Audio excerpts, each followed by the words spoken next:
Thanks, everyone, for being here tonight, especially those that have covered us all year. We greatly appreciate you following our program, writing and covering our guys, and just thank you, and travel home safe back to Chicago. I want to thank Commissioner Delaney, everybody at the Big Ten, for just an absolutely amazing weekend. It was great to be down here in Indianapolis from an experience standpoint, and one that I know our seniors will never forget, and that's a group that I want to talk about the most right now. I mean, I'm so thankful for the new standard that they've created. They obviously led us to this game, and they fought valiantly tonight and gave us everything they had. Like I just told them in the locker room, I'm so thankful that I get one more game to coach them, and just so thankful for all that they've done for our program. Looking at the game, obviously I tip my hat to Coach Meyer, his staff, his players. They're Big Ten champions for a reason. They earned it here tonight. They obviously made a bunch of explosive plays. And, we knew we had to limit that. I thought we did a pretty good job of that for the most part. And then a couple plays just got away from us. And, that type of talent, when they execute the way that they did, we've got to be flawless. And obviously we weren't. So that's disappointing. But credit to them. They obviously played outstanding. And, they're the Big Ten champs for a reason. So I'm sure you have a lot of questions. I'd love to answer all of them for you. Is Dwayne Haskins even human? Yeah, he's human. I think we had a lot more sacks than some other teams did. I thought we flushed him. I thought we had a really good plan to make him have to move. We just weren't able to make that play, that next play, to get us over the hump to make it a tie game. And, he's a great player. Like I said on Monday, he's a guy that I would vote for the Heisman. And obviously he played outstanding today. I tip my hat to him. He's a heck of a football player. Can you comment on the mood heading into halftime and what you told the team? Yeah, I mean, at halftime, we kind of felt like we had some self-inflicted wounds. We made some mistakes and gave them some things. And, we talked at length offensively about things that we felt like we could execute, things that we felt like we could get, the first down and get a drive going. And I thought Mick and the staff did a really good job. It was very calm. It was very matter-of-fact. And it took us maybe a little bit longer because we wanted to talk not only first drive and maybe third quarter, but we wanted to talk big picture about where we needed to go. And we got out a little bit later as an offensive staff with the players, and they looked at us like, "Are you guys scared? Where have you guys been?" It was actually a pretty funny moment, especially with the offensive line. And I talked to them, "Hey, we've been here before. Let's get a great first drive. Let's go score and get momentum." And, to our guys' credit, we obviously were able to get that done, and we just couldn't get over the hump, though, to tie that thing up. So credit Ohio State. How important is Clayton been for not just tonight, this season, but everything this program's built for it over this time here? Yeah, I think Clayton Thorsen's a warrior. I've said that a bunch. He's a guy that's battled through so much. I think outside of our locker room is probably one of the more underappreciated guys in Big Ten history because maybe he doesn't put up these gaudy stats like maybe they do in some other places, but all he does is win, and he's a terrific leader, and he's a better person. And I'm a little jealous of the NFL coach that gets him next year because he's going to be just amazing a year from now when he gets a full off season of being able to train and develop instead of rehab. And I thought he fought valiantly tonight, and I'm just so thankful for him and his seniors. Has this felt like kind of a bowl game atmosphere this whole week? Yeah, a little bit, Paul. Yeah, it was great. I'd like it to be the new normal. I look forward to hopefully being here every December. This is, from the maturation of our program, this was the next step. I got asked a little bit during the week, how are you going to avoid just being happy to be here?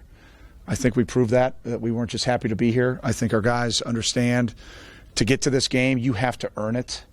And, our guys did that. And I thought, there were times today that we were right there, put ourselves in position to compete to win, and then obviously our self-inflicted wounds with them making plays. I mean, it was kind of a lethal combination for the outcome of the game. And so, again, I credit Ohio State. Do you think being in this game might give an extra edge in preparing for the bowl coming ahead, or do we just delay it up for so long?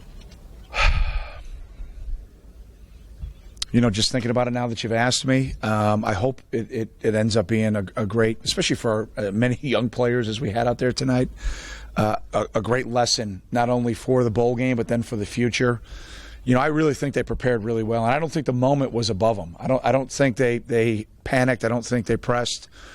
But now they know what it takes to win a Big Ten championship. And I think until you're in this game, you really don't quite understand all that extra work that needs to go in to getting, onto that field for the celebration. So, as a team, this is in a program. This is an unbelievable life lesson for us. Obviously, myself too as the head coach, and hopefully I'll coach him better next time we're here. When you cut it to one score, was there a specific moment where you felt that you could have gotten over the hump, as you've been referencing, and didn't? Yeah, the explosive pass play. Yeah, that was pretty bad. So that we still had a chance to get a stop, and then we misadjusted on the touchdown, which is disappointing. So again, credit them. What's the mood on the sideline as you get into the fourth quarter and it's a one touchdown game and everything's right there for the taking? I mean, is it I don't want to say reality sinking in? No, yeah, Matt. No, I mean, those that cover us every day know that we're kind of like that. It's normal. Here we go, 1-score game. Here we go, 10-point game. So I think our guys are pretty comfortable in that moment. I didn't sense them too high or too low. I just thought they just said the right things. This is why we go through winter workouts. This is why we do the extra work in the summer. Let's go finish this thing. And obviously tonight we weren't able to do that. And as I challenged them in the locker room, after I got done thanking our seniors, then we've got to learn from this and take it to our next opportunity for our seniors, and that's our bowl game. So, hopefully we'll continue to prepare the way we have and find a way to make those plays. That was great, huh? Yeah, it was great blocking at the point of attack. I thought he's just, again, a guy that's gotten healthier as the season's gone along. And, I thought it was just great vision by him. He hit the diagonal run lane. Safety came down to hit him in the alley, and he ran through the tackle. And that was a big play in the game for us. It was a big momentum play. Great play by him, and I'm so happy for him. When you first got out on the field and saw the fans, what was going through your head? Well, that's what I told Ted and Dave on my WGN radio show after the game, is that I'm just so thankful for our fans. I'm so thankful for our students that made the commitment and the trip to come down here this weekend. I can't thank them enough, and I hope they get used to this being the new normal. We're going to need them wherever we get to go, and for us to continue to go to great destinations, our fans need to continue to be as awesome as they were this year. Because that's a factor. I know what my job is, and I got to do a much better job of that. But we collectively as a program just continue to need that fan support. Obviously our next opportunity is somewhere warm, so hopefully they get excited about that. And then we'll have an amazing challenge when we go to Palo Alto in the opener next year. It's we're not a team, I guess, that is resting on our laurels. We got a lot of challenges ahead of us. What will you remember most about tonight? I'll remember our seniors. Yeah, I mean, it's, they created a new standard in our program, and, see them emotional in the locker room after the game, you're a mentor first, and to see that, it just breaks my heart for them because they gave everything that they have, and I'm incredibly thankful for them. But like I said, I'm fired up that I get to lead them out of a tunnel one more time, and I'm very thankful for that and very grateful, and I want to send them out on the podium. I want to send them out with the trophy, and we've never won 3 bowl games in a row, so why not this one coming up? Along those same lines, Dave Hall, obviously missing last week, injury, targeting. What stood out to you about what you did tonight? Well, I'm just so proud of Nate. You're right. He's like Clayton, been through a ton of adversity. He goes through off-season surgery, finds a way to get himself back on the field. We had to pitch count him early, then he gets banged up again. Then he has to go through the adversity of a tough call, but he's never wavered, and just so proud of him, and again, just really thankful for his family. And I mean, now having 2 Halls that I've had the privilege to coach, just very thankful for them and for their trust. How much did losing Montre and Yeah, Louis, I'm never going to make excuses. We've gone all year with guys having to step up, and I thought guys did. I thought guys stepped up and gave it their all, for a lot of our young players, first-time starters. This is going to be just great life lessons. And my challenge to them now is don't have any difficulties be the thing that defines you.